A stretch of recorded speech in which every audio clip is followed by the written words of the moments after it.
call up with the fashion these days, but let me ask you something.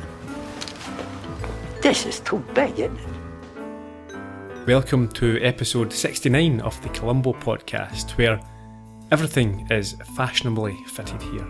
I wouldn't say my stuff's fitted, it used to fit me and then I got bigger. I won't say anything, Ian. How are we? I'm okay. Mixed feelings, I suppose. Mixed in what way? Mixed in that, although it wasn't the greatest episode ever, it's the last one that I'll ever see for the first time. That's true, unless there's some sort of reboot. It's always possible. Or they discover in the archives of Universal Studios an unreleased episode. That would be dramatic. That'd be brilliant, imagine One that. more thing. Hey, you would have to. So as you rightly said, this is the last Columbo that we will be discussing for the foreseeable future. However, I would like to point out that it's not the last Columbo podcast episode. Okay. We will have at least one more, and the next one will be next week.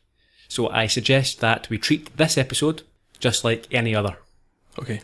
And we can leave any wrapping up and future plans and the question and answer session, which we have kindly been inundated with queries about. We'll take care of that all next week. We will. But yeah, it's you've now seen every Columbo episode. I have. Once. So, without further ado, Ian, can we have your final ever summary?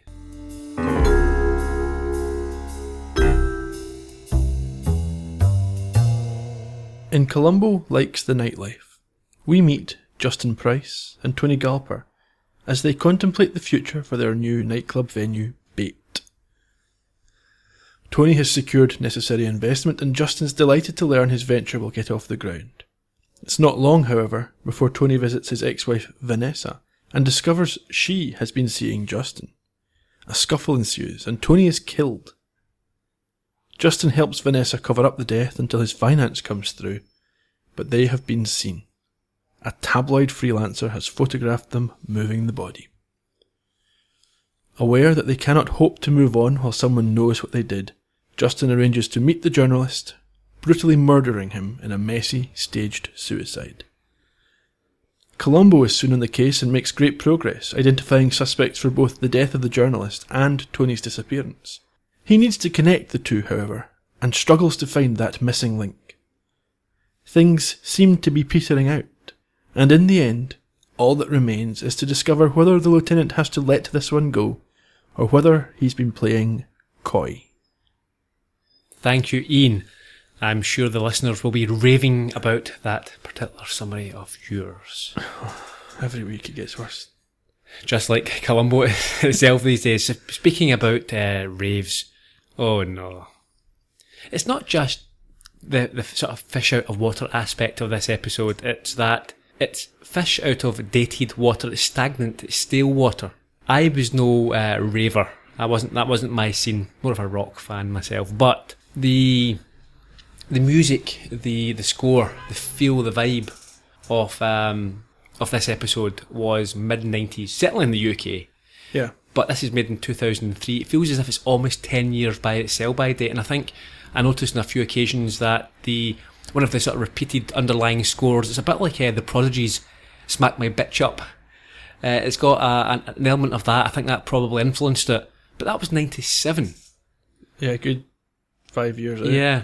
So it just feels, not only is it not only is there sort of juxtaposition with Columbo being in this environment, it's it's not off its time. Yeah. Well, I would have been 21 when they were making this, and I was too young to have been going to raves. They were finished before I was going out. The old glow sticks and all that malarkey.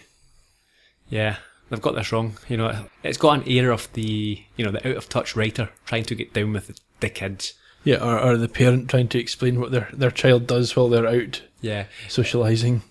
It's got the sort of feel of a Just Say No anti-drugs, public service video. It did remind me of the tone when I watched this episode immediately after it on the DVD. Mm-hmm. They came up with the anti-piracy warning. You know, it's like, if you copy a DVD, your house will be destroyed and your friends will hate you. Well, in fairness, what I would say is that at least they didn't try and shoehorn an anti-drugs message into this, which would have been easy to do. Well, you say that, but there is a scene near the end when he interrupts a rave and everyone's perfectly sober. Yeah. Mind you, and also the guy had a seizure, but he didn't die. Yeah, and he was just dehydrated. Yeah, although that's a side effect of ecstasy, I'm led to believe. Sure. Anyhow, yeah, it could have been worse. It could have been. The drugs message, that is, not the episode. The episode is pretty dodgy. Honestly, I thought it was a step up from the one before. Yes, step up from the one before, but that's a bit like saying getting a slap to the face is better than being kicked between the legs. You know, step up, but neither are enjoyable. I don't know, I quite enjoyed it, to be honest. What? This episode. Oh, right, okay, I thought that was your scene. No. Oh, okay. I also particularly liked the way they did the credits. I did not like that. They didn't even bring them into focus, they were just kind of left blurry.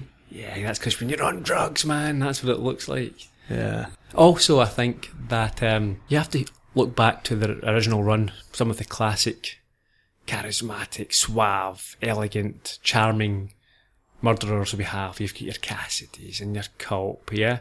Yeah. 3-piece suits, professional people, distinguished gentlemen.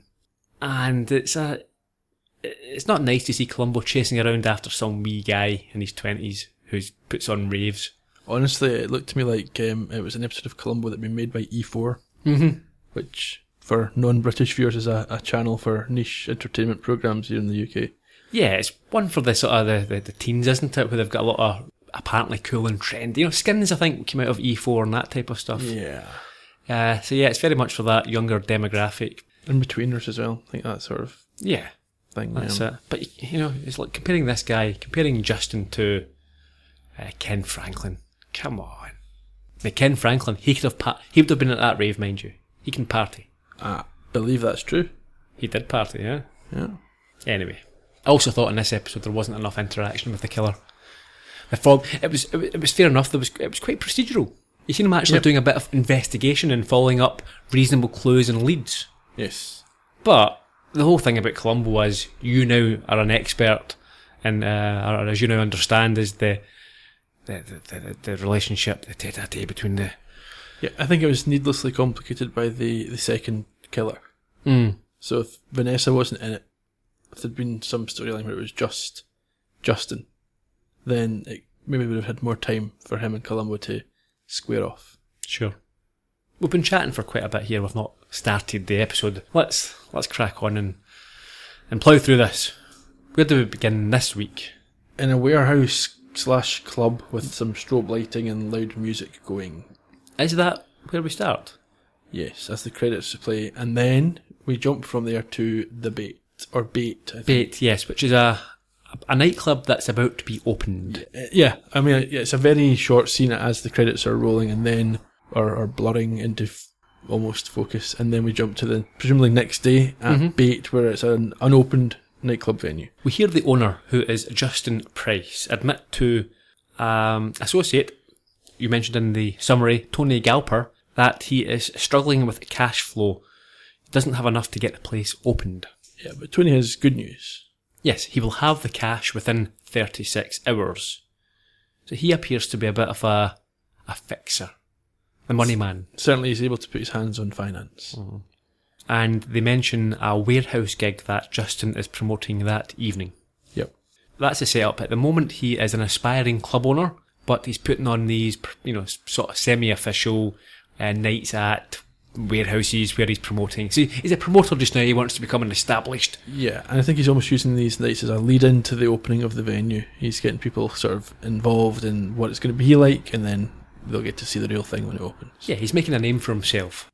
We next head over to a young lady's house, and Tony appears. He is an unwelcome visitor. It occurred to me that he might be here to harangue her for money to pay for Justin's club.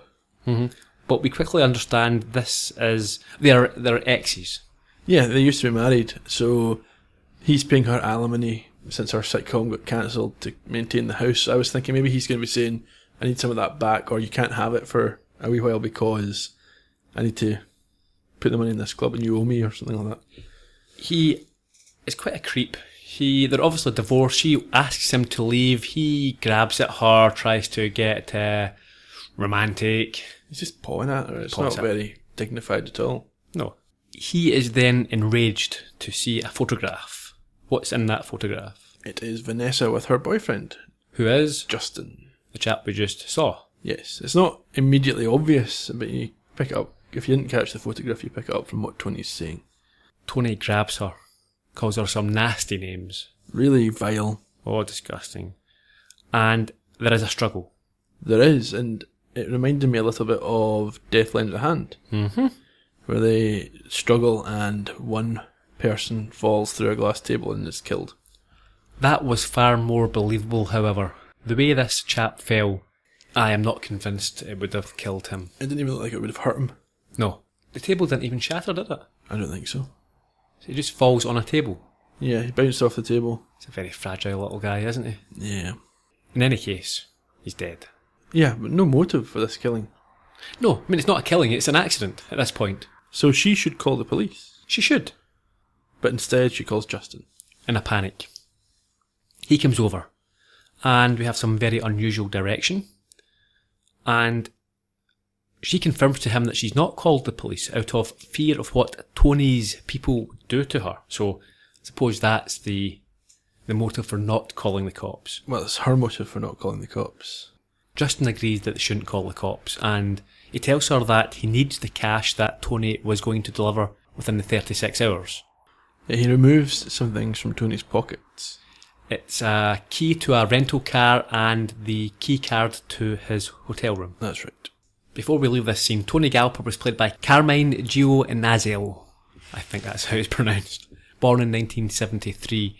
He has been in Graceland, Black Hawk Down, CSI New York. I think he's been quite a number of those. Okay. And his claim to fame, I suppose, is that he was in the Buffy pilot, the TV show. Okay. And he was the first person to die in that TV show. So is he a vampire? Don't know. Haven't watched it. Oh, okay. We get a little caption on the screen after this scene. What does it read? 36 hours later. And we're at the club. We're back at Bait. The one he's in, Justin's happy. He's got his stylish early 2000s flip phone with him. Mm-hmm. This is shortly pre-iPhone, I imagine. And yet they still rabbit on about pagers. Yeah, he's got a pager as well, yeah. Columbo has a thing about pagers, doesn't it, the show, rather than the character? Yeah.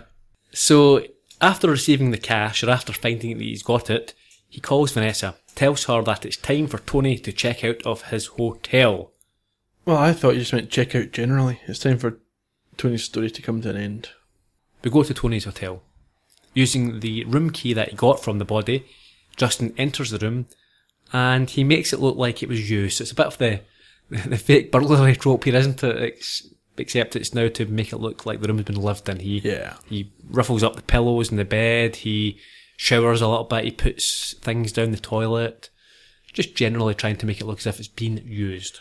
Now we're going to come back to this point, but I think we should remember this is 36 hours later. Mm-hmm. So the day before this, nobody had done this. No. It had been empty for a day. Mm-hmm. Okay, we'll come back to that. He then drops off Tony's car at the rental company, and he leaves the key in a drop-off box. And I should mention as well, in terms of checking out the hotel, he does that by telephone. Yep, leaves the key card in the room. Vanessa's there to drive him off from the rental company, and they head to... Oh no, they don't head anywhere. Vanessa is next seen at home by herself. Mm-hmm. It's evening. She picks up the phone, and it's a man's voice. Yes, he says, "Did you really think you were going to get away with it? I know what you did. Where did you put the body, Vanessa?" That was exactly how he acted it. Yeah, and in a panic, she calls Justin. Well, I thought maybe it was Justin. Yeah. Trying to spook her. Mm-hmm. In some other movie or TV show, that would be the case. Not this time. Because as she's on the phone to Justin, he gets an email indicating it was somebody else. Yeah, he gets an email saying the same sort of thing. This doesn't really make sense. The guy wants money from Justin. Yes. And he's happy to meet him face to face. They know each other. Yes. So what's the whole mysterious, Scream-esque telephone call to Vanessa all about? I think he just thought he might enjoy doing that. Yeah. Seems like a creep. He is a bit of a creep. But like I say, just pick up the phone and say, "Justin, it's Linwood here. Got some pictures of Vanessa. Give me 250 grand. I mean, that's effectively what he does. Essentially, This whole email and initial telephone call are... What's the point? just because he can, I guess. Just for TV. Or maybe he doesn't get to speak to girls very often. We are next in a diner. Yeah, Vanessa is talking to Justin about what they're going to do. He explains to Vanessa that the guy has these pictures and he wants money. And she expects that when they hand over the money, they'll get the pictures and that'll be an end to it. Justin, however, explains the reality of blackmail. Yeah, so that's a fantasy. Yeah, they will never end. They'll always be on the hook to this guy. So they're going to deliver the traditional Columbo blackmailer's welcome. They are. We're next at a car park outside the warehouse. Well, you see Justin walking through the warehouse first, and then he comes out, and he's there with that guy from Lost. Yes, he is playing Julius the bouncer. Yeah. As you've brought him up, can mention him just now, it's George Garcia. Now, did you watch Lost? I saw the first season, which started, I think, barely 6 months after this. Yeah. Born in 1973, he was in Lost, Hawaii Five-0, Alcatraz, and Becker. Apparently he's also a successful stand-up, and he used to have his own podcast. Not anymore? No, I think he got too big for that. You can't get too big for this. Yeah, it was a very small room.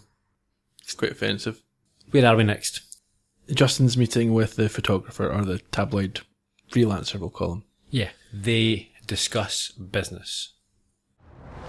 I didn't mean to get you mixed up in this mess. You just happen to be there. Wrong place, wrong time, you know? Hey, your girlfriend know that you and I go back? Alright, come on, let's just get through this. Show me what you got, tell me what you want. Okay. Sure, yeah. But it's strictly business. No hard feelings, right? I bet tables would turn, you do the same thing. How much? $250. That's a lot of money. They have pictures like these. They're worth a lot more than that. You'll see. How bad are you into your bookie? I'm clearing some off the top for myself. I look at it like this is my lottery ticket, my chance to get square. I can't get 250. Business is good, Justin. Hey, what's cover tonight? 20? 30 bucks a pop? That's just a sample. Let's see what I can do. Yeah, I know I don't leave you much choice. No, you don't. They're going to rendezvous later. They are. Justin goes back into the office within the warehouse and he calls Vanessa, confirms the guy does have pictures, it's not a hoax or a bluff. I think they agree there's only one thing to do. They have no choice. Or at least they've persuaded themselves they have no choice. She picks him up and we have this nod to the prodigy Right. that I mentioned earlier. It's a POV shot of him leaving and walking through a club, and the score is very similar. He gets into Vanessa's car. And they head over to the blackmailers. Yes, Linwood Coben. Yeah, now, did you notice, it's probably in the goof territory, which we don't mention, but I'll bring it up because it annoyed me throughout this episode. The cops in Columbo, for about 80% of the time, refer to him as Linwood. That's his first name. Occasionally, Columbo does call him Coben, Yeah. but you wouldn't call him Linwood, that's like calling him John or James Yeah, or... I mean, you might if you had a profile. But if it's just a guy, I think you would use Mr. Coben or Coben. Yeah, you wouldn't call him by his first name. I wouldn't have thought It's so. the problem, that's the problem you get when you've got two surnames. It's a common problem. We meet him, or not meet him, but we're reintroduced to him as he trims his nasal hair. Yep, uses some mouthwash. Clearly he is getting prepared for something he wants to look good for. Yeah, well, I don't know if we picked up in that clip, I don't think we did, but he tells, or he asks Justin to bring a girl along with him like, he's done previously. So I think Justin's probably, as a club or a rave organiser, has access to young ladies. It's very Mad Men, isn't it? So I think he might expect a female to be in tow for his pleasure. Thankfully not. No. Justin enters with a bag, and it's immediately swapped for the negatives of these pictures. Yeah, and Coben looks in the bag for his money, and it's just flyers for bait. And then we have... Well, I've got an issue here. Justin tries to strangle or choke From behind. from behind this guy. Now, you're assuming, firstly, that this is the first murder he's committed. Yeah. Coben also, I mean, he's not in great shape, but he looks to be a bigger guy. Why would you think that I'm going to murder someone, you know what? I'll use my bare hands. Bare hands is about probably as hard, about as emotionally challenging as you're going to get. You might not have a gun, but go there with a knife, go there with a baseball bat. Have a weapon. You're banking on the fact that you're going to get into a position. I mean, you've handed over this money. How do you know how he was going to stand when he opened the bag? He may have been facing you. There's no way that you can get to him and kill him with your bare hands. Nope. Or that you're capable of it. Exactly, yeah. I mean, yeah, he wasn't capable of it. Well, yeah, it just shows that it's a bad plan. I think it was quite a good bit of television, this scene. Yeah, it's entertaining. I'm just thinking purely from if I was going to murder you, I wouldn't try and strangle you. When you turned around, I would stab you in the back of the neck. Okay. I don't have a gun. If I had a gun, I would do it. I would shoot you. I'd get an unregistered gun. Justin checks around the office for more photographs. Why are you sliding away, Ian? This is all hypothetical at the moment. I'm not sliding away. I'm just going to do the rest of the show from over here. Do you know what, Ian? That's the thing that it's the last episode here. You want to quit and go and do some serious podcasting. I want to continue. You're churning out this successful pulp stuff. I've had a bit of a blank recently. You're the creative force behind it, and if you leave, then I won't be able to. I've heard this story before. You think, yeah? So there's only, which is typical of you. Yeah. Fancy a drive to my cabin? Not again. So, where are we? Justin has managed to somehow incapacitate Linwood and is checking for additional photographs around the office / place where Linwood clearly lives. Yeah, he grabs these files, negatives. He then deletes a story from Corbin's computer. I mean, this is a trope, isn't it? I've seen this a few times now. Not that long ago as well. Twice, Hazardous and Ashes to Ashes. Yep. He deletes a story, the actual story. What's an email that he deletes? Is it an email? It's the sent email. It's the one that he sent to Justin. And he then writes a suicide note. Yes, to whoever may be watching this screen. And he then notices on Corbin's desktop that there is a daily calendar. Yeah, and he makes a schoolboy error. Yeah, he rips out the page. Yep. And, I mean, what's on the note? Did you see? Directions to where he met Justin. Yeah, it would probably have been best just to take the whole thing. Yeah, absolutely best to take the whole thing. Or take out all the pages up to that one. Although that would look too suspicious then. Well, it might be that the guy removes them out each day when he's done. But then you've got the imprint below. You didn't realise that, obviously. Yeah. Take the whole thing. I think that's probably safest. As he's doing this, Linwood wakes from his death, his apparent death, and starts kind of moaning and crawling around the room. Did that remind you of anything? I'm trying to think of someone who didn't quite die. Who are you thinking of? Jackpot. He hits Freddy with the bottle and then has to drown him in the bath. Drown him in the bath, yes, that's right, you're right. That one had slipped my mind. So, at this point, Coben is tied to a radiator. Yes, with the rope around his neck. Mm-hmm. He gets up and Justin has to launch this man from the... So, what was his plan all along? He was just going to hoist him out the window himself. Yeah. It's not a great plan. No. He does not look like a light man. He looks like a good... What metric measurement are we going to use? He must be... 130 kilos, something like that.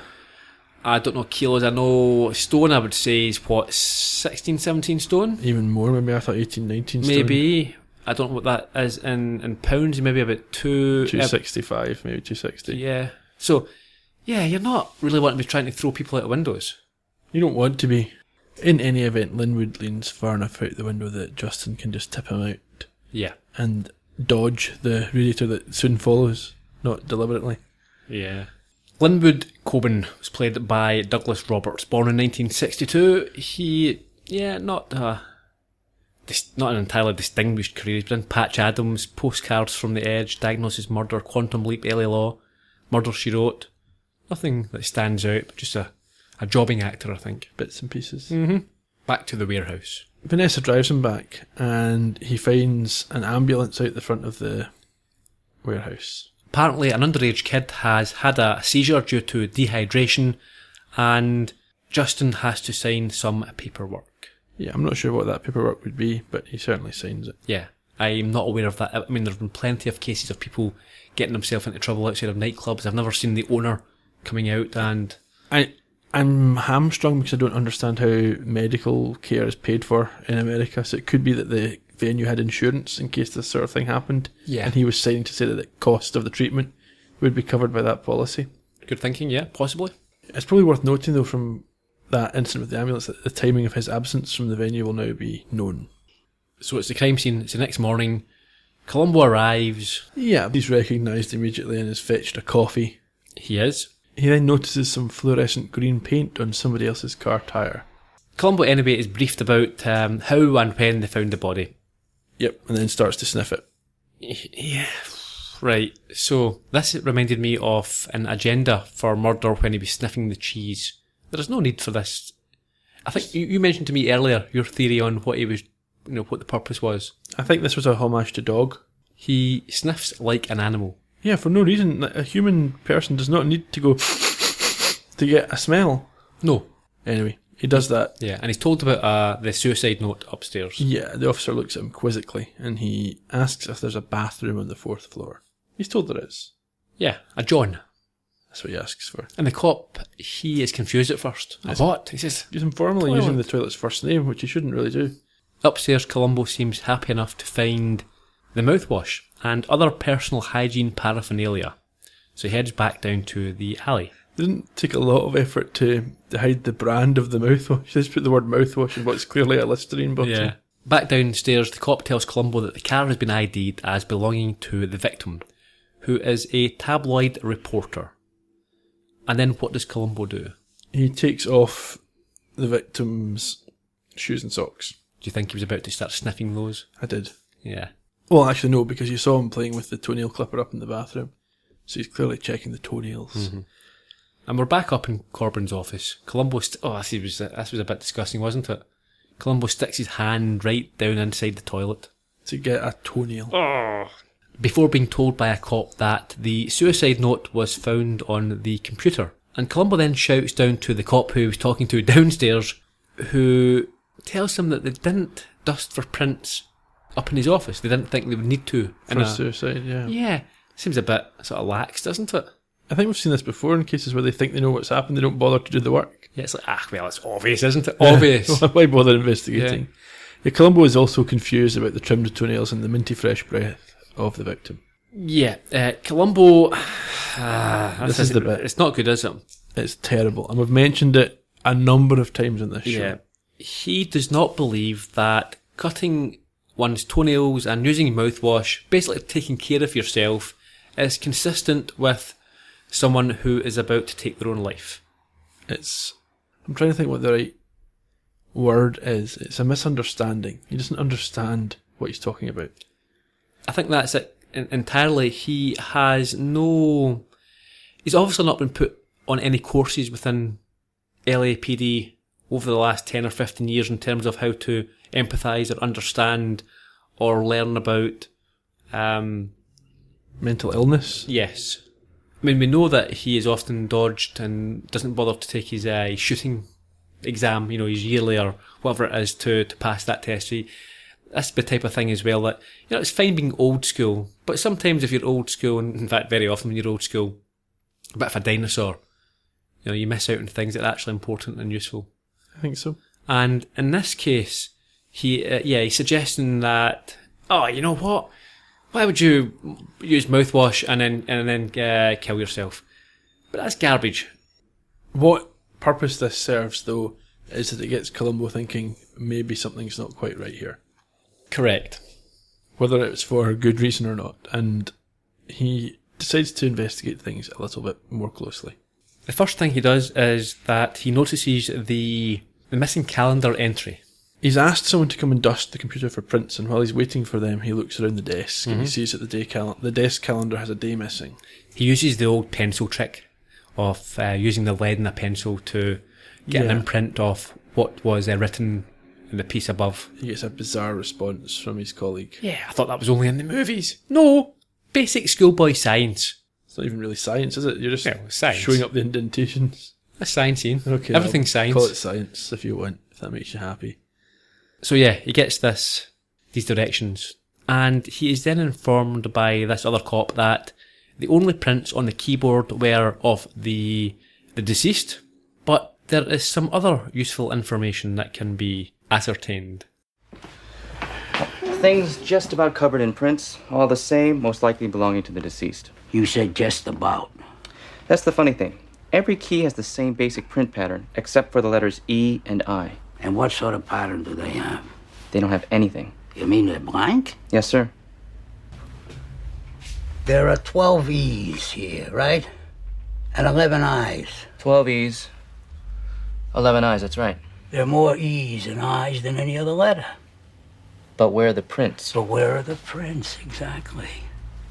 Let me ask you something.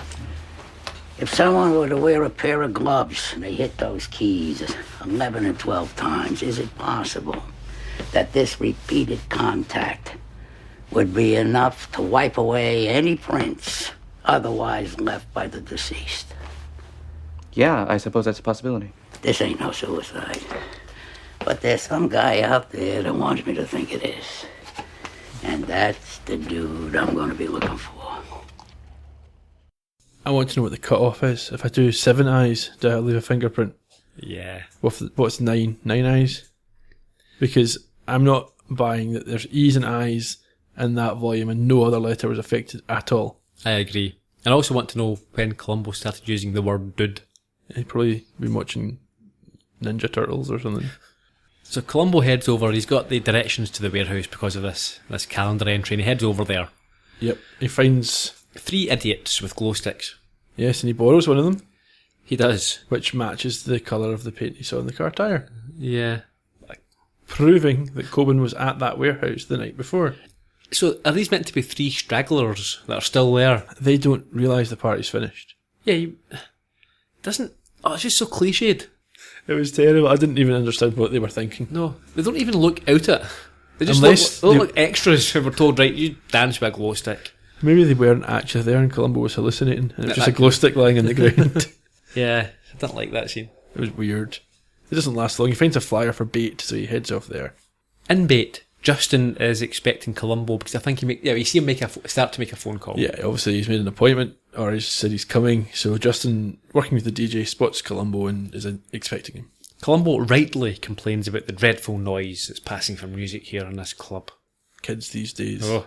But he compliments Justin on the club itself, and he makes reference to the cost that it must have incurred. He does like the cost of things. And he then explains that he has to talk to people who knew the victim. Yeah, there's no eyewitnesses to the death, so he needs to ask some questions so he can just close off the case. I think Justin sees this as an opportunity to point Columbo in the wrong direction, lead them down a blind alley. I think this is what Columbo's hoping someone would do. Yep, and he explains that Corbin was apparently a desperate man who drank and he gambled and had attempted to take his own life before. Apparently. Well, there's no evidence of that in the story. It's just Justin's word for I it. think he's making this up as he goes along. Absolutely. Columbo tells him that this was very valuable information, and I think it was. I think it's pointed Columbo in the right direction. Yeah. This is where Columbo uses the information from the car tyre. He asks Justin if there was a reason Coben was at the warehouse the night before. Now, this is bizarre. It's frankly ludicrous, and I don't even know whether it's true or not, but whether it's made up or whether it's real, it's a stupid thing to say. He should be arrested. Okay, so what happens is this. Justin explains that he had a business relationship with Corbin. Is it Corbin or Coben? Coben. Coben, I've been calling him Corbin. like Jeremy. Yeah. Coben. Whereby he was effectively aiding blackmail. Extortion. Extortion, yeah. Whenever celebrities were up to no good in his club, he used to phone Coben, who would come along, take some snaps, and then go to the agent, the manager of the celebrity, and effectively, yes, try and extort cash to keep it quiet, and he would then pass on a kickback to Justin. Yeah. Now, the only indication we have that this might be true is the fact they knew each other when they met in the first place. Yeah, I think that would be, I believe that to be the case. But in any case, it doesn't matter if it's true or not, Extortion and blackmail is a very, very serious crime. I think that would be a clear signal to Columbo if he's prepared to admit to this. What is it he's not admitting to? Or if he's prepared to admit to this, he's a moron. He's an idiot. He's a man of ill repute. That's just nonsense. There's no way that one of the classic Columbo killers would ever resort to this. Yeah, possibly not. It reminded me a bit of Ashes to Ashes, the selling of information on celebrities Yes. to a tabloid reporter, essentially. Slightly different mechanism. Not the same crime, but a crime. Anyways, Columbo apparently decides not to follow up on this confession, and he leaves. And as soon as he does, Justin calls Vanessa, who is panicking, but he reassures her, although he advises her that perhaps they should not have too much contact with each other. Now that reminded me of, a few episodes, but we've got Trace of Murder? Yes, and Suitable for Framing way back. Yes. Just thinking, those two episodes that we just named, when you bring them to mind, they're so different, aren't they? Which ones? Trace of Murder representing more recent episodes, and Suitable for Framing representing classic Columbo. Oh yeah, Just that juxtaposition of one to the other. definitely. Perhaps in the future we can discuss. I mean, I think personally, I've mentioned to you before that there are very obviously episodes which I would class as being twinned. Yeah. No, I think there's definitely potential for a podcast in Trace of Murder. Mm-hmm. And twinning it with things. Yeah. Maybe. Okay. Say no more. But no, I think what we can do perhaps in the future is look at twinning episodes. And you'd mentioned just the other week there with Strange Bedfellows, the similarities between that and Ennio Port. Yeah, maybe watching them together will give a different perspective. Yeah. Anyway, back to this week's episode. Justin Price, he was played by Matthew Rhys, born in 1974 in Wales.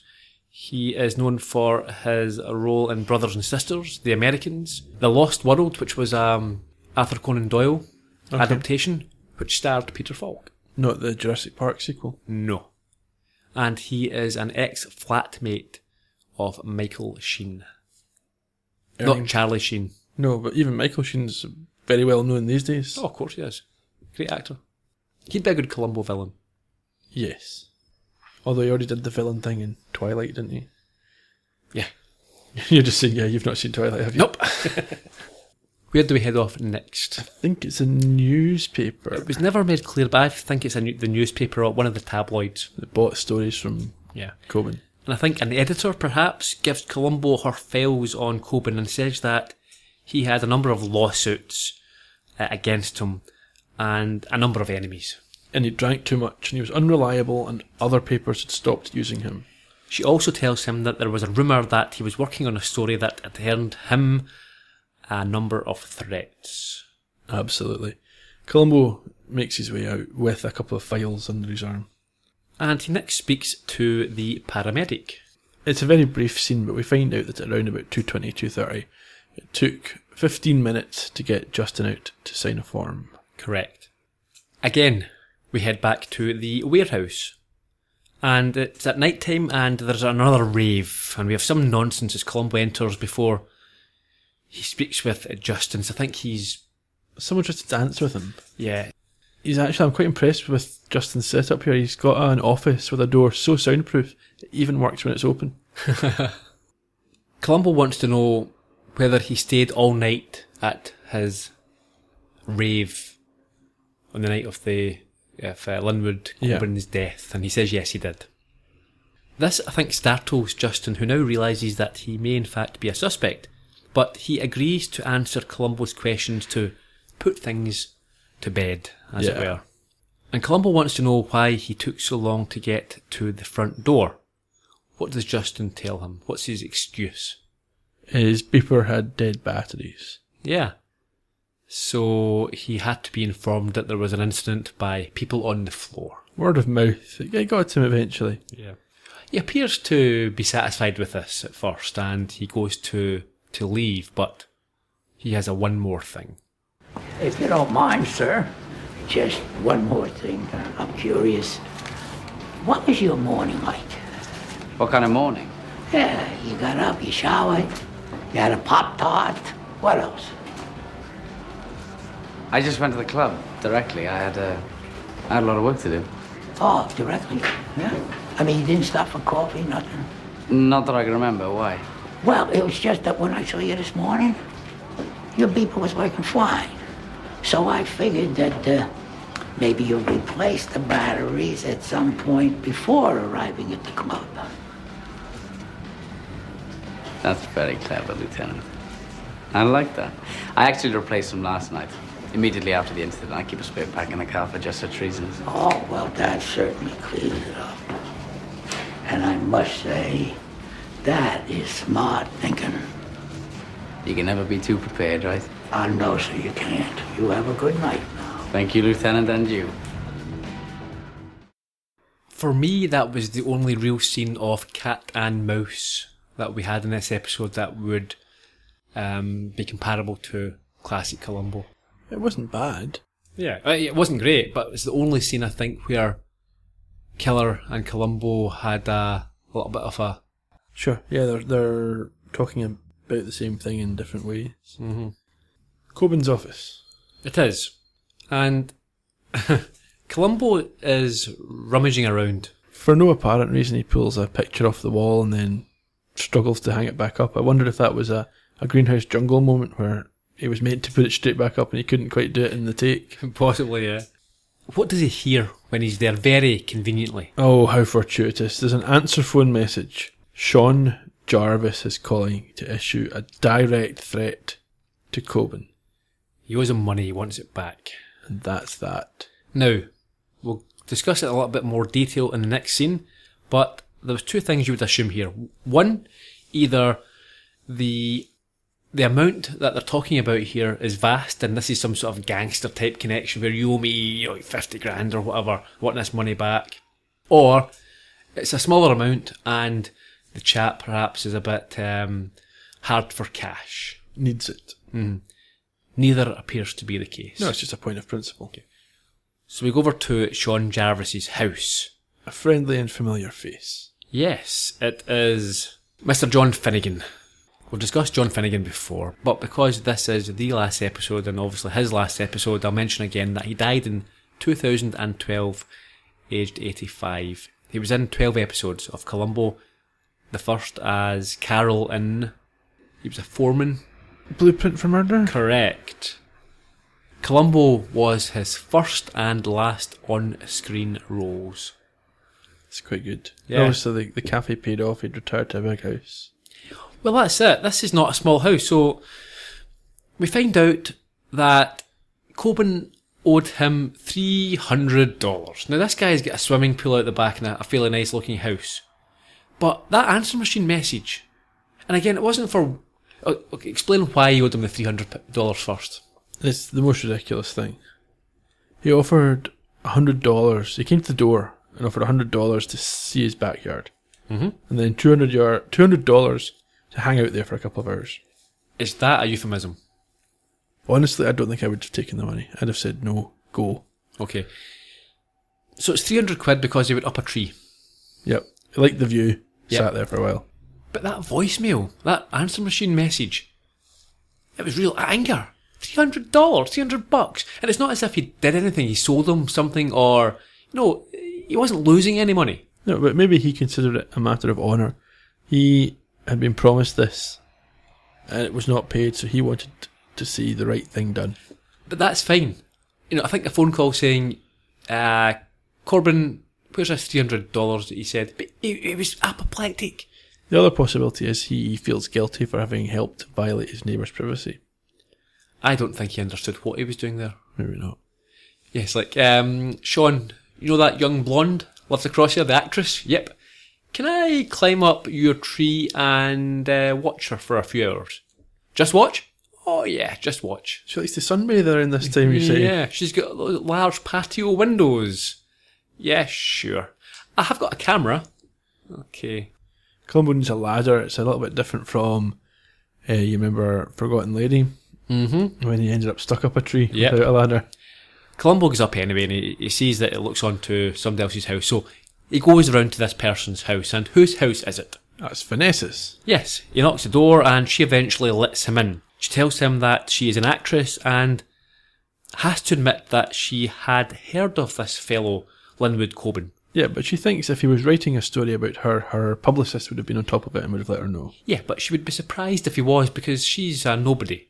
Before he goes, Columbo checks her name. Yes, which is... Vanessa Farrow. And then he asks her an unusual question. Well, this is Columbo magic as far as I'm concerned. It's not, yeah, it's shocking. He notices some indentations on the floor, and what does he say? He asks if she's redecorated.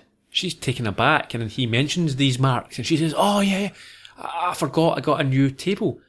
That's not redecorating, that's buying or moving a table. Yeah, why would you not just say, I haven't redecorated, I got a new table, I didn't realise that's what you were talking about. Yes. Why would you say, I forgot I bought a table? You just make yourself sound like a moron. Yeah, and I'm really not happy with Columbo spotting this, going directly to the scene of the killing. Yeah, which wasn't a public area. He had to force his way past her almost to get in there.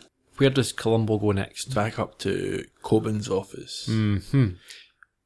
He goes through the files on Vanessa, and he notices that the very helpfully organised folder of pictures has a missing entry for the 22nd. Yes. Also, why would you leave that folder and take the picture out of it? Yeah, you would take the whole thing, wouldn't you? Yes. In fact, probably take all the photos of her. Yeah. And we didn't mention, this is the date that Jarvis confirmed that Coben was up his tree. Yes. And so to speak. Indeed. And Columbo, at this point, thinks perhaps the clue with the glow stick was too subtle. So, for the audience, he now explains very clearly what he's thinking in words of one syllable. And what's that? The thing that you've just said about the folder being empty. Oh, no pictures on the 22nd, there's no pictures. Unusual. He also sees at this point, and it's made clearer or more evident later, but he also notices her divorce paper from a Tony Galper. He does notice that, and it sticks in his head a little bit. I think those little monologues to explain things are rubbish, but if he did it police squad style and broke the fourth wall and told us, I thought that would be brilliant. Yeah, that'd be fun. Not Columbo, though, would get hammered for it. Oh, that's not Columbo. Yeah, that's true. Back to the club, and Columbo stuns Justin by asking if the person that Coben was selling pictures... Okay, so let's confirm this. Justin, as we've mentioned, is apparently in cahoots, was in a business arrangement with Coben. And he says that the night he was there, it was because he was getting this kickback from a deal that had been done. That's right. And he hadn't previously mentioned who the star, the celebrity was. He'd held it back because there wasn't anybody, but rather than say that or look stupid at the time, he told Columbo he wasn't prepared to divulge. No, he's a man of high moral standing, obviously. Clearly, he only blackmails sometimes. Yeah. So Columbo goes over to the club and he says, "Listen, I know you can't tell me who it was. You don't want, because you're a very principled person. But if I say the name, you can tell me if it's them or not." What he should have said is, "No, I'm not going to play this stupid game." Yeah. But he doesn't, and Columbo says Vanessa's name. And his face gives it away, and then he says, "No, not her." Yep, it's definitely not. Of all the people, definitely not Nessa. I mean, this Farrow woman. No, in fact, I've never heard of her. Yeah, who? What? Who are you? Who's that woman? So yeah, very unconvincingly denies it, and Columbo leaves, and we can see that he is now very, very anxious. He also finds out before he leaves that the big opening is the following evening. Yeah. Over to a diner, a different one. Vanessa and Justin meet. She's panicky again. She updates him on Columbo's appearing at her home, and he tries to reassure her again. His priority is still that they don't be connected. Yes, but you can tell now his confidence is draining as well. He's not quite as... cocksure. Yeah. He assures her that they're safe and leaves. LAPD. A different LAPD yet again. They've clearly had a refurb. Columbo, very, very... Again, this is... So I said refurb, and it just made me think there must be folk who actually work at LAPD sitting in the same office they've had since 1965 going, how come we never get really paint on the wall? Yes, Columbo is about to learn information. See, this wasn't good. I hated this moment. Why did you hate it? Because it's so fortuitous that you would hear them mention the guy whose name he just read on a file. Yeah. So a couple other cops in the room are talking about Tony Galper's disappearance. Yeah. Columbo says, who is this? Tony Galper, you say? And where does he go? He signs for a package, which he collects on his way out the door, and heads off to investigate at... Oh, we don't even get there, because we see him in his car opening the package first. And what's in this package? It's a loud shirt from Justin. An obnoxious shirt. It's not the relationship that they have. We have seen killers send him gifts in the past, but that's been based on a personal engagement. I've absolutely no idea about, this scene and, how the next scene came to be. So, what is the purpose of him sending a shirt? And also a rave shirt. A Hawaiian shirt. That's not the type of shirt you would wear at raves. No, I think it's just to give Columbo something. I don't get it, because you don't see Justin's end of this. No, I have no idea. The last time we seen Justin, he was panicking. Yeah, so that's absolutely. And now he's cool, calm, and collected again. He wasn't the type of character who thinks that he is toying with Columbo and is trying to ingratiate himself. No, I know, it's crazy. Dreadful writing. We get a brief scene at Coben's office where he confirms that Galper is Vanessa's ex, and that his father, based on the information that Linwood Coben had collected, was a mafia boss. Correct. And also that the photographs that Coben had taken of Galper, there's missing photographs on the 22nd also. Yes. Although we didn't see Justin take those, so I don't know what the story is with them. Unless he'd taken them off camera. Yeah.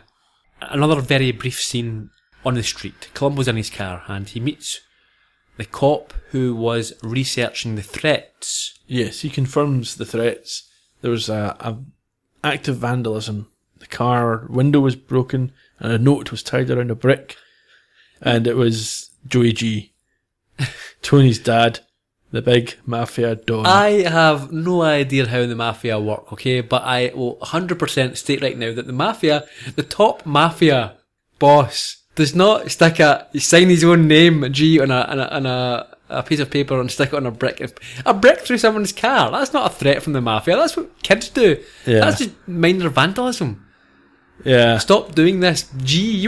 Why would you put your own name in that? I know something that happens in Home Alone 2. It sounds like He it. throws the brick through the window with a note apologising for breaking the window. Yeah, this is garbage. Mafia don't throw bricks through. If they want, they'll just grab a hold of you and say, stop this. Yeah. Give you a slap.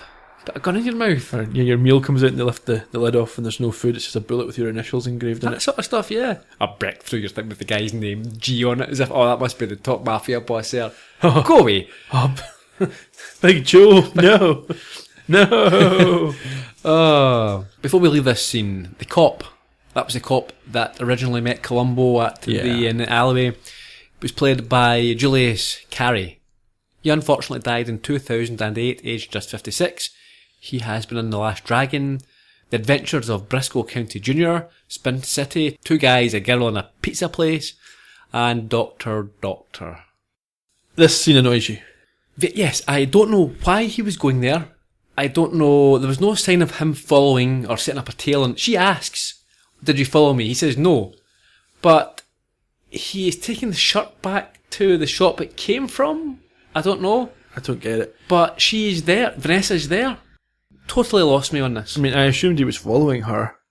And it was just coincidence. He realised it's the shop the shirt was from, which was in his car, so he took it in. Doesn't make sense. But it makes no sense. It doesn't add up. I don't get it. Anyway, they have a conversation. They talk about the shirt. And he has some questions for her about Tony, who has now been reported missing. Miss Farrell, did you know that Tony's father was a member of the New York mob? Actually a boss, Joe Gianelli. I'm the only one that knows that. Not the only one, miss. What do you mean? Well, for starters, I know. A couple of weeks ago, the cops found this note in Linwood's car. See how it's signed there with a G? And I recently came across some notes that Coben had on this subject, and that G is Joey Gianelli, Tony's father. I don't understand. Coben was following your ex-husband. He knew the truth about Tony's father. And Gianelli didn't want him to go public with the story. So you think these are the people responsible for Linwood's death? I wish it were that easy. But with Tony missing, it doesn't add up. And you say you haven't seen him in a while? No, I'm sorry. Well, if anything turns up, I'll let you know. Thank you, I appreciate that. Oh, just one more question, Miss Farrell. Where were you the night of Linwood's death? I was home. Anyone you know who can verify that? I was home alone. Very good, Miss Farrell. One thing that occurred to me, and I thought it was going to get brought back up, but it didn't. He asked her there, where were you the night of Coben's death? How would she know the night of Coben's death? Has that been established? Because she says, oh, immediately, I was at home. I thought Columbo was going to come back in and say... How did you know when he died? Yeah. Maybe it's in the papers. She said she knew who he was. And she knew he died. Right, when he yeah. spoke to her the first time. Suppose. Vanessa was played by Jennifer Skye. She was born in 1976. She's an ex-model, and she has been in Xena Warrior Princess, Buffy, Cleopatra 2525, and My Little Eye. If that's all you're going to be in, a couple of good shows in there. What, you're a big fan of Cleopatra 2525? I can't say I've heard of that one, but I did enjoy a bit of Xena and Buffy back in the day. Really, Xena? Yeah. Okay. Back to LAPD. They confirm that they were aware of Tony Galper's whereabouts up until the 24th, and Columbo's not happy. He wants them to change their investigation. Yeah, he thinks they should only be aware of his whereabouts up until the 22nd. You get the feeling that they just want to pat him on the head and say, okay, Columbo, you go off and you do your little thing. But the reason that they say this is because he checked out of his hotel and dropped his car off at the rental place on the 24th. Yeah, I mean, the next two scenes are bordering on a montage. Yeah, I mean, firstly, Columbo notices on the receipt for the rental that there's no signature, so this piques his curiosity. Sure. We go to the rental company and the hotel. We'll go to the rental company first, and he finds out, doesn't he, that you're able to drop the keys off at a Dropbox. It's the kind of thing you could have found out, perhaps with a phone call. Precisely. And he goes to the hotel, finds out again that you can easily check out by picking up the phone and saying, yep, checking out. And you can also apparently gain access to cleaners with no notice. Mm-hmm. This must have been one of the oddest clues in Columbo history. Yeah, they've got proof that Galper wasn't there because he weed on the floor every day except that last day. That was his habit, that was his want. He liked to do the toilet on the floor. Now, let's rewind to the very start of this podcast when I said it was 36 hours, so there would be nobody in the hotel room the day before. Mm-hmm. So who weed on the floor that day? Nobody. So why did she say it was every day except the last day? Yeah, I think it's a mistake. It's a plot hole. You think want regular pee on the floor, don't you? No, I just don't understand why she talks about it as if that day didn't happen. Yeah, it's a mistake. It's quite a big mistake. Yeah, very it's big critical mistake. to the evidence. Yeah, no, I agree. Anyway, Columbo, knowing that there was no pee on the floor that day, is now certain that Tony was already dead. Yep. Back onto the street. Columbo bumps into her. Columbo is approached by what type of character? Oh, it's a crazy mafia man. Yeah, it's one of his henchmen, isn't it? Crazy mafia ways. He's got a message for Columbo. He's got a dodgy suit as well. Yeah, he pulls him over innocently enough, asks for directions, and then gets in the car and proceeds to tell Columbo what's going to happen. Yeah, he's been sent from New York on behalf of his boss, who wants to look into the death of... Or the disappearance, at least, of Mr. Yes, Galper. of Galper, yeah. There had been some big money investments, and it's made people nervous. And then he starts talking a bit like Columbo was last week. The one with the fish. The one with the fish. Yeah. It's an enjoyable but ludicrous scene. I mean, I didn't mind it. Yeah. It's alright. Yeah. Did you recognise the mobster? He had a familiar face. Yeah, he's played a lot of those roles. Steve Sherpa. Okay. Born in 1958, he has been in The Secret Life of American Teenagers, Star Trek Enterprise, but most famously his role in The Sopranos. I've not seen The Sopranos, but I'm told it's good. Yeah, heard it's brilliant. One of those things that are on my list to watch. That and The Wire are ones that I should get to. I've watched the first 4 seasons of The Wire. Is it any good? Yeah, it's good, yeah. Okay. Better than Columbo? No. Okay. Columbo gets Freddy's card, but the key piece of information here is that on the morning Galper is last heard from, or people think they've heard from him, the investment in bait was finalised. Yes. All their other investments were stopped when they lost track of him. So he goes to bait, and Justin is forced to admit that Tony was an investor in the enterprise, and Columbo goes on to explain that he was in fact the son of one of the heads of the 5 families in New York, so not someone to be messed with. and he was in fact being followed by Corbin. Justin is not buying it, and he makes Columbo, or forces Columbo to try the strange bedfellows approach of threatening with mafia violence. But Justin changes the narrative by confirming he met Tony for a drink on the 24th, and he emphasises the lack of motive. Yes, he asks why he would want Tony dead, and Columbo is forced to admit at this point that he does not know. Yeah, Tony was an enthusiastic investor in the club and was instrumental in it. Columbo then gets interested in the fish. Yeah, koi fish. Columbo wishes Justin luck for the opening, And he leaves for Vanessa's house. where he insists on speaking to her despite being told she does not have a lot of time. She has many more vests to wear. Yes, Columbo tells Vanessa that Corbin and Tony's cases only make sense if there is a common tie. Yeah, he does the can't find something trope one more time and produces papers. Yeah, he then comes straight out and tells her that she is a suspect, or the suspect, in Tony's disappearance. Yep, he's got Justin's phone records, which connects the two of them. Not very smart of them. No, she's been phoning him or paging him quite a bit. And then there's one more thing where he tries to apply a bit of pressure and do this sort of divide and conquer. Yeah, psychological pressure, a bit like in Jackpot again. Yes, and also in Trace. Yeah, he says, did you ever wonder why he didn't call you back when you needed him? And she gets angry. Yeah, he's trying to drive a wedge here. You have no idea what you're talking about, she says, confirming that they knew each other. We next see her at a phone booth. Vanessa calls Justin. She is now beyond panic. She tells him Columbo knows exactly what is going on here. They need to talk now. He won't talk to her because the club is opening in 2 minutes. So she heads over there, and Julius, the bouncer, tries to deny her entry, but she barges past him before we see Columbo's car arrive in the background. Ominously. Inside the club. It'd be funny if it backfired at that point. Yes. But they didn't put that in. Inside the club, Vanessa makes her way through the crowded dance floor to Justin, who is at the bar. Angered, Justin forces Vanessa to the office, and she shouts in panic and fear. And he responds by telling her that Columbo doesn't have anything, certainly not without the body. And as they argue, the music stops. Very suddenly. So what happens? Well, Justin comes out to yell at the DJ and hears from Columbo. Yeah. Justin tells him that he is going to sue his arse off. Columbo says, you're not going to sue, that would be foolish. No, I've got a warrant. Yeah. And then he tells the other guests, the partygoers, that it's going to be 10-15 minutes. They can remain and listen, but they've got to be quiet. What an odd thing to say and do. Yeah, this is the bit I mentioned earlier where they all seem remarkably sober for folk who are at a club of this nature at this time. Columbo then goes on to discuss the koi fish. Well, but before he does that, he gets everyone to give him a round of applause. Yeah, for the fabulous club. And the design, yeah, what's that all about? Why would anyone even do that? Yeah, and what purpose does this serve? Is Columbo being an irritant? I think he's just winding the guy up. Yeah. He goes on to talk about the koi fish.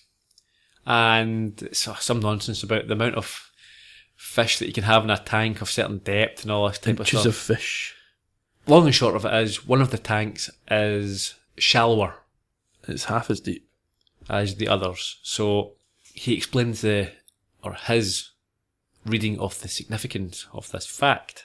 He then has a lab guy with this crazy looking detector scanner thing to come out and scan over the tank itself. Yeah, very dramatic. As he's doing that, Columbo explains his theory. You see, I'm not sure what happened to Tony Galper, but he is missing, and I was just thinking hypothetically, if something did happen to him, and somehow, Miss Farrell, you happen to be involved, well, you knew the people that Tony was associated with. You had to assume if they found out, they'd probably kill you. Again, mind you, just talking hypothetically.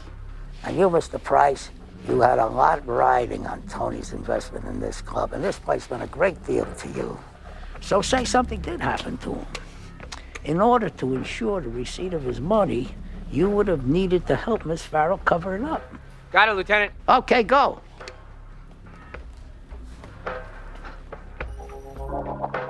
Dr. Bryce, it's actually called, what is it again? Ground penetrating radar device, sir. Right. Amazing instrument.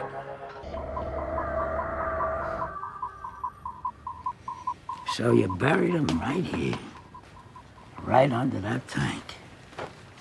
And appropriately enough, with the fishes, as they say.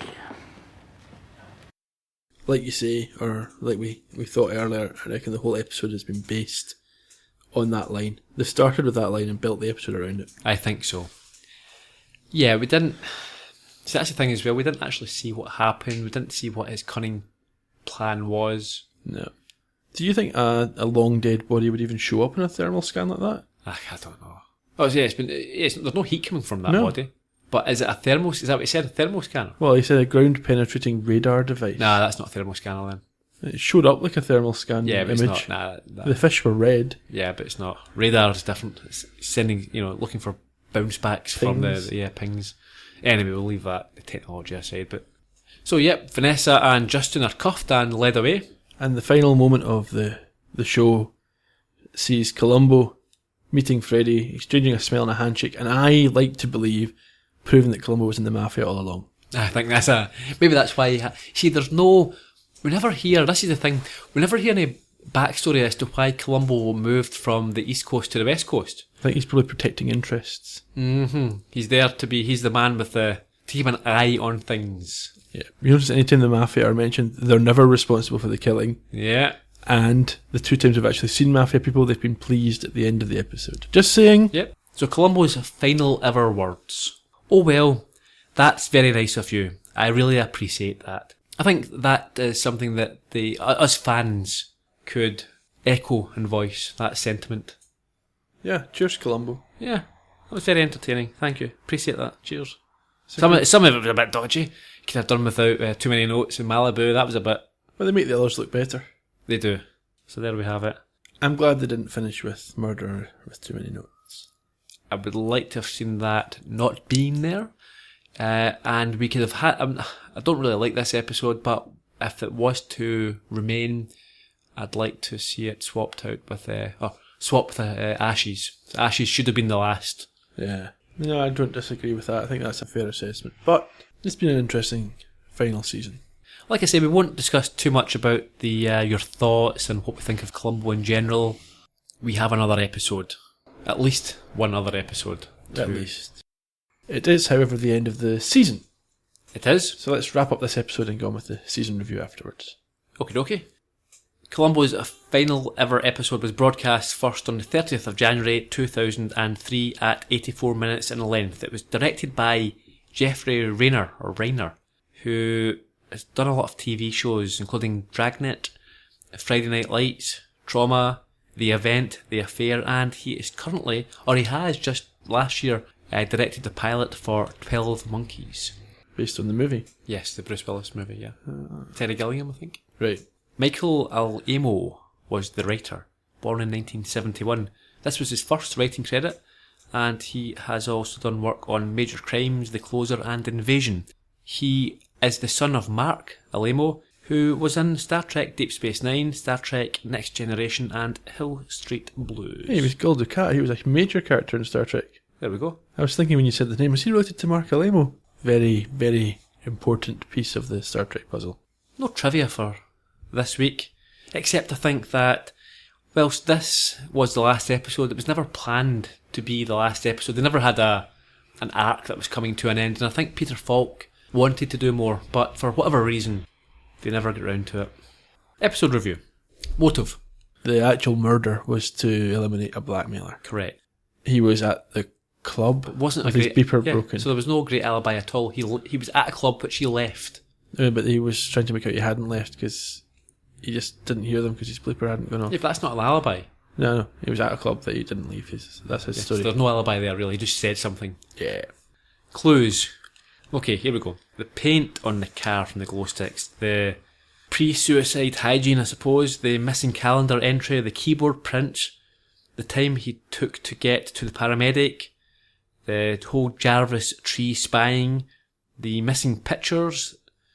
The connection between Vanessa and Tony. The self-checkout rental situation. His father being the mafia boss. And obviously the fish tank. Yeah, fewer fishes. Mm-hmm. Anything else I missed? probably bits and pieces about the following the directions and finding the warehouse and stuff like that. But yeah, that's fine. And then they gotcha. The actual scan revealing the body under the fish tank. Can't repeat that, can you? No. However, we have to discuss, there's two people and two different crimes here, so we can... Yeah, we can come to this because we've got a season review. We have Strange Bedfellows. We should maybe explain what we're doing. Okay. We've done this for every season. Assuming adequate legal representation and the withdrawal of any confession, would these suspects be convicted on the evidence available? Now, you said there we've done this for every season. We didn't, did we? We didn't do it for the first. When did we start this? I'm not sure when we started this. Because we might actually be able to, in next week's episode, cover the ones that we didn't cover. Maybe. If I remember. Okay, so Strange Bedfellows. Yeah. Although we're withdrawing the confession, having had the confession, they found the gun, so he's guilty. Also, it's probably better for him that he does go down for this. Yeah, a trace of murder. Now, there wasn't really a confession in this one so much as... Well, they turned on each other. So let's assume that they don't turn on each other. Right, what evidence do we have against them? You've got the suit, didn't have hair, and then it did have hair. No weapon. Nope. No logical motive, really. Nope. Might get off with it. I'm going not guilty. But she might then get divorced. What's your verdict? No, I agree. I think they might go off with it. Okay. Ashes to ashes. He's getting off with it. Yep, not guilty. Very plausible explanation. He messed up. The bodies went the order of being burned, and that's all. Or the bit of shrapnel was left over in the furnace. Yep, and they haven't found the body of Verity Chandler. They don't even know she's dead. There's no evidence that she's dead. Nope, not guilty. Too many notes. Not guilty? Not guilty. I don't understand the gotcha. There was no proof. We proved, though, that it was his baton. So what? That's it. That's what they proved in the gotcha scene. So, definitely not guilty. And this week? I would certainly say in terms of hiding Tony's body and perverting the course of justice, however you want to call it, they're guilty of that. I don't know that there's enough evidence for the killing of Coben. Tony's death was an accident. So they're not going to be convicted, should not be convicted of murder for that. Regardless of what they did afterwards, they didn't murder him. No. In fact, Vanessa didn't murder anybody. And now we've got the... Yeah, I think the fact that your body's turned up in your club. Yeah, they'll get done for something. How did he get the body in there? It wasn't explained. It wasn't explained why the contractors didn't question the pool being changed in depth at the last minute. Yeah. Or what happened to the other fish. Yeah, that's not a thing. You can't take out a fish tank yourself, drain it, put the fish back in, put a body... you can't do that. That's not a one-man job. No, I assume he got the body in before the fish tank went in. Yeah, but how did you put a fish tank on top of a bot? No, that's... Okay, so what is the evidence in terms of murder of Coben? The fingerprints on the keyboard being missing on E and I. Nope, that's not good enough. The fact that he didn't seem the sort of fellow who would want to kill himself. Yeah, he wasn't acting like someone who would kill himself, was he? The fact that the photos were missing from the office of what turned out to be Tony's disappearance. Nah, it's all circumstantial, isn't it? I don't think there's anything to say that he was there when he was killed, other than that he was absent from the club. But it doesn't mean he was there. But what I would say is that the body itself of Tony turning up at the club is extremely suspicious behaviour. That in itself might be more than sort of circumstantial to then... You can create a narrative. Yes. Yeah, and I think a jury might buy that narrative. So although we might say, yeah, technically maybe he could get off with it, I think a jury would convict him. It's the final episode, let's be generous. I think Justin is guilty, Vanessa is only guilty of the cover-up. No, she'd be certainly... An accomplice, maybe? Accomplice, yeah. She certainly is not guilty of murder. She didn't kill anybody. She wasn't there when he was killed. But again, I mean, if I hire a hitman, I get done with murder. Just because I'm not there doesn't mean it's... Caused the killing, yeah. Yeah, and she knew she was plus part of a plan. Only if two people go to kill someone... If I am in a room with you and we both agree to kill someone and I pull the trigger, you're just as guilty just because you didn't pull the trigger. Yeah, but I think she could plausibly argue that she thought he was going to go and pay the guy off. Okay, but let's say he gets... Okay, so he's guilty, yeah, and she's... Yeah. She's guilty of something, but probably not murder, in my opinion. Okay. Yeah, it'd be hard to prove. Mm-hmm. And there we have it. That was Columbo, folks. Yeah. Certainly was interesting, watching Columbo every Saturday morning for 69 weeks in a row. You watched him evolve. It's like that, what do you call it? Time lapse? Yes, but over a very long period of time. Well, probably not as long as it was for folk watching it as it happened, but yeah, it was an experience, and certainly I can say that there's nobody in the world who's watched more Columbo than me. Like I've mentioned, we won't perform an autopsy today. Columbo would just come in and overrule it anyway. Yep. It would point out something we've missed. That's it. So yeah, we've got another show where we can chat more about your thoughts and we can explain perhaps what we're going to do next, if anything. I think we will reveal our next venture if we have one. Okay. In next week's show. Let's do that. So, until then, thanks everyone for listening. Yeah, we really appreciate it. There's going to be conversation ongoing at columbopodcast.com. We're going to stick around on Twitter and Facebook, so find us there. It's facebook.com/columbopodcast or at columbopodcast on Twitter. And keep rating, reviewing, subscribing on iTunes if you haven't had a chance yet, because people who find the podcast now can join in from the start. And if you feel like it, you start again from the beginning if you want. And we'll see you next week. Cheerio. Bye-bye.